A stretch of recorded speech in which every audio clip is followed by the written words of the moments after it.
Embu sikia hii.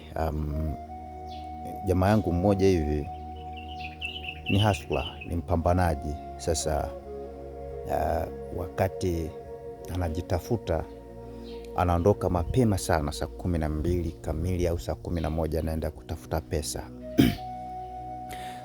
Sasa ana kijana wake wa kiume wa kwanza. Sasa huyu kijana akawa anamsubiri mlangoni ile jioni. Akija anaenda anamkumbatia, anarudi, anacheka, anamletea pipi, mandazi hivyo. Lakini ugumu wa maisha ulivyozidi, akaongeza muda wa kurudi nyumbani.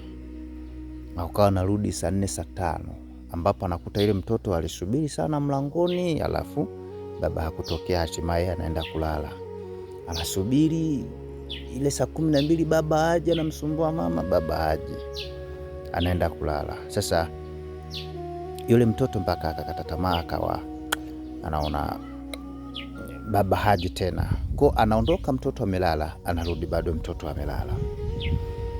Mungu jari ya kweli, akamjalia akapata chochote kitu, akafanikiwa kidogo, akaanza kujenga nyumba, akawa anarudi mapema. Lakini anamshangaa yule mtoto, ni kama hamchangamkii, akija hampokei, hamsubiri tena, hacheki naye, hachezi naye, ni kucheza kivyake. Wakati mwingine akajiuliza kwamba au nimemkosea wapi mtoto wangu.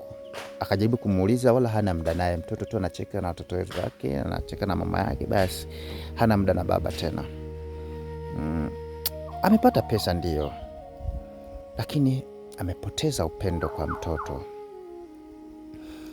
na si kwa bahati mbaya au si kwa makusudi, ni maisha tu yamepelekea. Hana ukaribu na mtoto tena kama ilivyokuwa mwanzo. Anajaribu kumvuta tena awe naye, lakini mtoto ni kama alishapoteza zile hisia za mapenzi kwa baba yake. Hebu sikia nikwambie, ni kweli tunatafuta pesa. Tunatafuta pesa kwa nguvu na jasho jingi sana. Tunatafuta pesa tena hatulali usingizi. Lakini kumbuka, unapokuwa unatafuta pesa, jitahidi sana usipoteze upendo kwa familia yako.